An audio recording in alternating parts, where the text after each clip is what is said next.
Bonjour et bienvenue dans cette vidéo où nous allons parler du syndrome de Merlin. Alors pour comprendre ce que c'est, il faut s'appuyer sur ce qu'on connaît de Merlin dans Camelot. Qu'est-ce qu'on connaît de lui? 1. Il n'est pas doué pour faire ses potions. Allons bon. Et il fait quoi? C'est un sort qui accélère la pousse des plantes. Oh, bah c'est réussi. Regardez-moi ce joli rameau. Vous êtes vraiment un nul. 2. Il se trompe. C'est marqué dessus. Oui, c'est du druidique, je sais pas le lire. Ah merde, moi non plus. Quoi? Non, mais c'est 1, ça. Le chiffre 1. C'est la fiole en une fois. C'est toujours comme ça, de toute façon. Et ça, c'est goutte. Ouais, une goutte. Une goutte de quoi? Ah merde, c'était une goutte. 3. En plus, on lui colle un super druide qui fait des trucs exceptionnels. J'ai inventé le sort de souffle mortel. Souffle mortel, c'est vous? Bah oui. C'est quoi? Bah, il vous souffle dessus, vous mourrez. Ah ouais, quand même, ouais. Bon alors c'est quoi ce syndrome? Eh bien c'est quand on cherche à faire des choses en dehors de son domaine de compétence et qu'on ne le reconnaît pas. On fait celui qui connaît, on fait semblant, on croit qu'on maîtrise, on se documente pas, et puis finalement, on se plante et on peut pas progresser. Alors comment s'en sortir?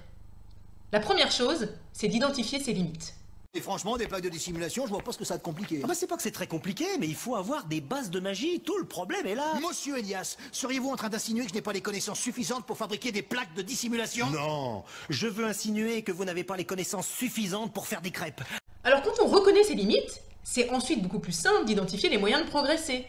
On peut apprendre, on peut se former auprès d'un formateur bienveillant par exemple.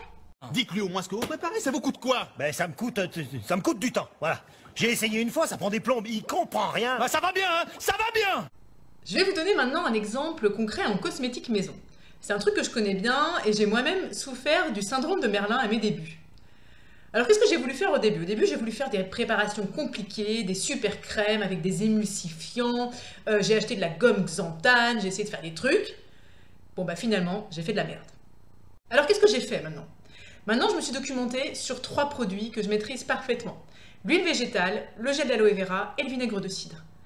Donc mon conseil du jour, c'est si vous voulez commencer en cosmétique maison, pour éviter le syndrome de Merlin, eh bien commencez par choisir un ingrédient qui vous intéresse, un truc que vous avez envie de découvrir, que vous savez qui sera utile pour vous, et maîtrisez-le parfaitement. Et ensuite, si besoin, vous pourrez passer à autre chose. Je vous préviens, je suis à 2 doigts du départ, là. Mais vous pouvez pas trouver un moyen de travailler intelligemment? Ah, moi si j'en ai un. Celui-là, vous le collez aux cuisines ou au nettoyage du poulailler et vous me laissez bosser tranquille. Sire. Du coup, est-ce qu'on n'aurait pas meilleur compte de le virer tout court? En plus, il dit qu'il a 2 doigts de partir.